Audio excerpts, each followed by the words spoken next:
कल मुझे आश्चर्य हुआ, यहां बैठ करके मेरे विपक्षी पार्टी के मित्र, इनकी काउंटर पार्ट एक हमारी अध्यक्ष ये कह रही थी कि नरेगा बंद हो गया। मुझे लगता है कि जानकारी की का अभाव होना तो शायद क्षम्य हो सकता है, लेकिन जानकारी की शून्यता के आप आधिकारिक रूप से प्रेस वार्ता कर रहे हो। मैं तो आप सब मित्र भी थे नहीं, वरना आपसे भी प्रश्न करता कि कम से कम उनसे पूछना तो चाहिए था कि बंद कब से हो गया। जब तक वीबीजी रामजी लागू नहीं होगा, रोल आउट नहीं होगा। और आपको याद दिला देता हूं, पता नहीं आपको पता है कि नहीं, जब नरेगा लागू हुआ था, एमजी नरेगा लागू करने के लिए 3 साल लगे थे देश की सरकार को पूरे देश में लागू करने के लिए। हमारा कमिटमेंट है कि जिस दिन लागू करेंगे पूरे देश में एक साथ, एक स्वर में, एक जगह पर लागू करेंगे, एक ही साथ लागू करेंगे। और जब वीबीजी रामजी जब तक लागू नहीं होता है तब तक नरेगा की पुरानी व्यवस्था एज इट इज चलती रहेगी, इसमें किसी तरह का कोई परिवर्तन नहीं होगा। गरीबों के कल्याण के लिए पारदर्शी रूप से विकासोन्मुखी उद्देश्य को लेकर के योजना चलाई जाए, ये जी राम जी का उद्देश्य, और इसको हमने किया।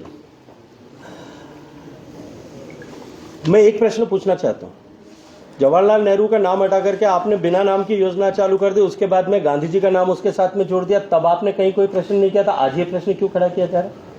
योजना का नाम, जिस योजना का नाम 60 से लेकर के और 2026 तक, इस 66 साल के कालखंड में जिस योजना का नाम 11 बार बदला, तब कोई प्रश्न नहीं था। 12वीं बार में इसको लेकर के इस तरह का प्रश्न क्यों खड़ा किया जा रहा है?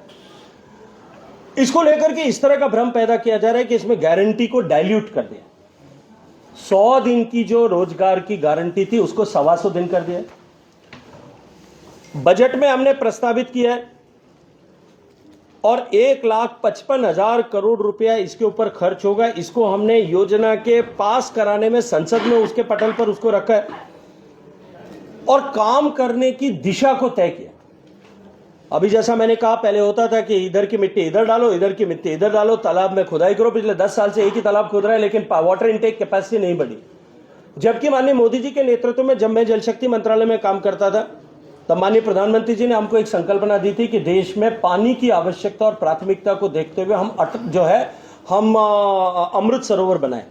देश में 1 लाख अमृत सरोवर हमने नए कंस्ट्रक्ट किए या पुराने तालाबों को अपग्रेड किया। अपने जोधपुर में भी, पश्चिमी राजस्थान में भी उसको लेकर के अनेक काम। क्या पानी को प्राथमिकता देकर के काम करने में कहीं कोई दोष है? वीबीजी रामजी में 4 वर्टिकल्स हैं जिनको हमने तय किया कि एक अलाइंड विकास जो है, आवश्यकता के अनुरूप विकास होना चाहिए।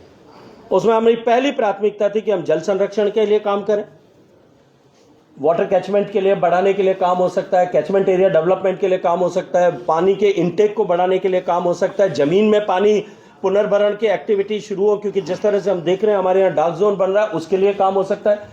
पानी से रिलेटेड कोई भी काम पश्चिमी राजस्थान में देश में होता है, जिस देश की 20% जमीन जो है, जमीन का पानी सूख गया है या सूखने के कगार पे, उस पर काम को प्राथमिकता दी जानी चाहिए, नहीं दी जानी चाहिए। दूसरा विषय कि रूरल इंफ्रास्ट्रक्चर के डेवलपमेंट के लिए काम होना चाहिए। गांव की जो आवश्यकता है, गांव में सड़क बनाने की आवश्यकता होती है, गांव में स्कूल का कमरा बनाने की आवश्यकता हो सकती है, गांव में पंचायत का भवन बनाने की आवश्यकता हो सकती है, गांव में पीएचसी बनाने की आवश्यकता हो सकती है, गांव में पशु चिकित्सालय बनाने की आवश्यकता होती है। रूरल इंफ्रास्ट्रक्चर डेवलपमेंट के लिए काम जो है वो प्राथमिकता का काम होगा।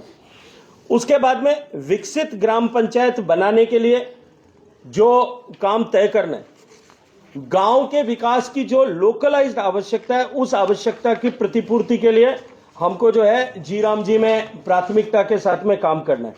और चौथा जो है वो है आजीविका की जनरेशन, तीसरा आजीविका के जनरेशन के लिए काम करना है कि गांव में स्वरोजगार किस तरह से बढ़े। गांव में अगर सेल्फ हेल्प ग्रुप की महिलाएं काम करती हैं, उनके पास बैठने की जगह नहीं है, क्या विकसित भारत की जी राम जी में अगर उनके लिए भवन बनाया जाए, फैसिलिटी बनाई जाए, क्या वो आवश्यकता नहीं? आजीविका की अभिवृद्धि के लिए काम किए जाएं, ये तीसरी वर्टिकल है। आने वाले समय में ये चुनौतियां और संकट और बढ़ेंगे।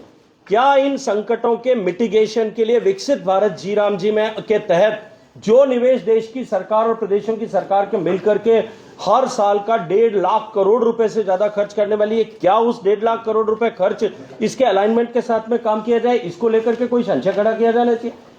हम विकास के उद्देश्य को लेकर के एक अलाइंड विकास, स्ट्रेटेजिक विकास करके कोई उद्देश्य को लेकर के काम करने के लिए अगर योजना बनाए, उस पर प्रश्न चिन्ह खड़े किए जा रहे हैं।